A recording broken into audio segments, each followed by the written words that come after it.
Intéressons-nous maintenant à comment établir la configuration électronique d'un élément à partir de sa place dans la classification périodique. La durée de cette leçon ne devrait pas excéder 7 minutes. Nous rappelons la place des différentes sous-couches électroniques dans la classification périodique. Établissons la configuration électronique, par exemple, de l'élément aluminium, ayant comme numéro atomique Z égale 13, et sa place dans la classification périodique est indiquée par cet encadré violet. Puisque les éléments dans la classification périodique sont classés par ordre de numéro atomique croissant, et l'aluminium ayant une valeur de Z égale à 13, cela veut donc dire que l'on a rempli les 13 premières cases de la classification périodique en commençant par la case de l'hydrogène.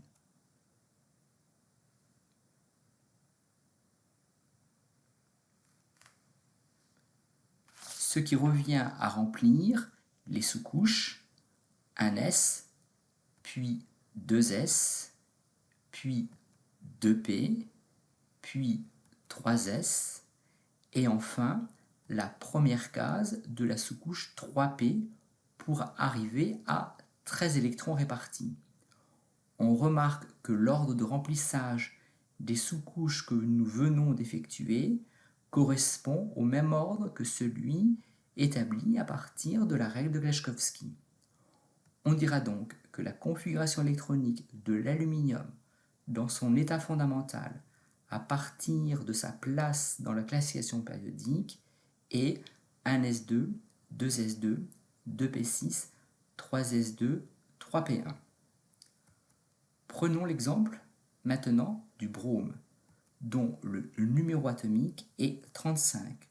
On a donc rempli les 35 premières cases de la classification périodique, à savoir la sous-couche 1s par 2 électrons, puis 2s, puis 2p, puis 3s, puis 3p, puis 4s, puis 3d, et enfin les 5 premières cases de la sous-couche 4p.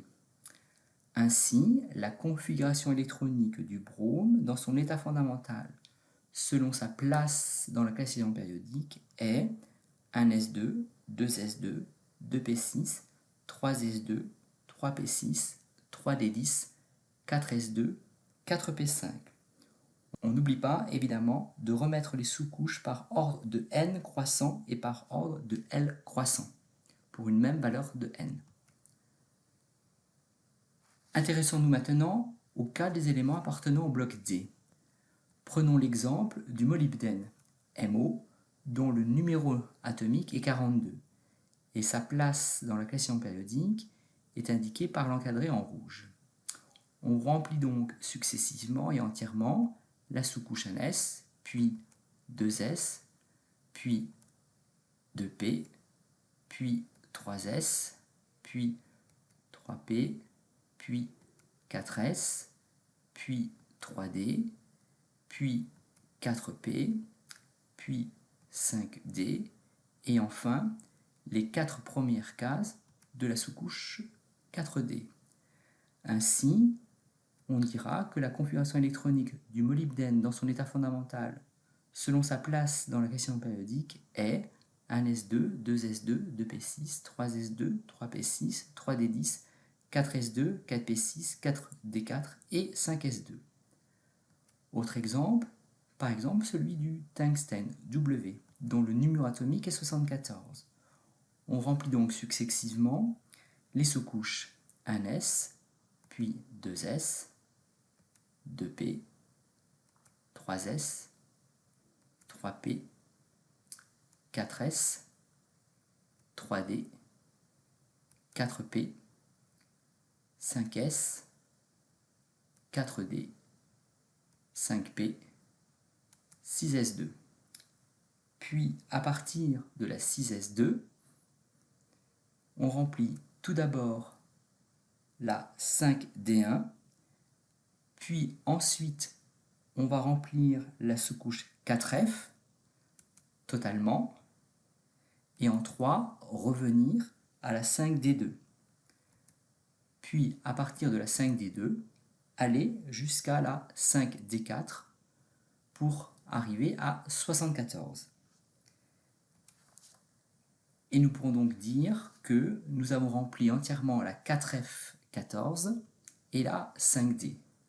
Par suite, nous dirons que la configuration électronique du tungstène dans son état fondamental, selon sa place dans la question périodique, est 1s2, 2s2, 2p6, 3s2, 3p6, 3d10, 4s2, 4p6, 4d10, 4f14, 5s2, 5p6, 5d4 et 6s2.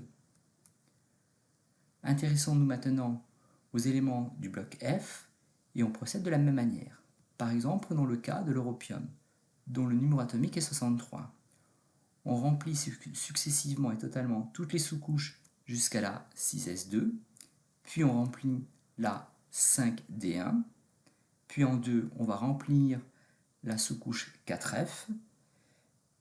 Cette sous-couche 4f s'intercalant entre la 5d1 et la 5d2, et on va remplir cette sous-couche 4f simplement par les 6 premières cases pour arriver à l'europium. On a donc rempli, après la 6s2, la sous-couche 5d par un électron, puis la 4f par 6 électrons. Ainsi, la configuration électronique de l'europium dans son état fondamental, selon sa place dans la question périodique, est 1s2, 2s2, 2p6, 3s2, 3p6, 3d10, 4s2, 4p6, 4d10, 4f6, 5s2, 5p6, 5d1 et 6s2. Vous êtes maintenant capable d'établir la configuration électronique d'un atome à partir de la classification périodique, et nous verrons dans la prochaine leçon comment définir les différentes catégories d'éléments chimiques ainsi que les familles chimiques présentes dans la classification périodique.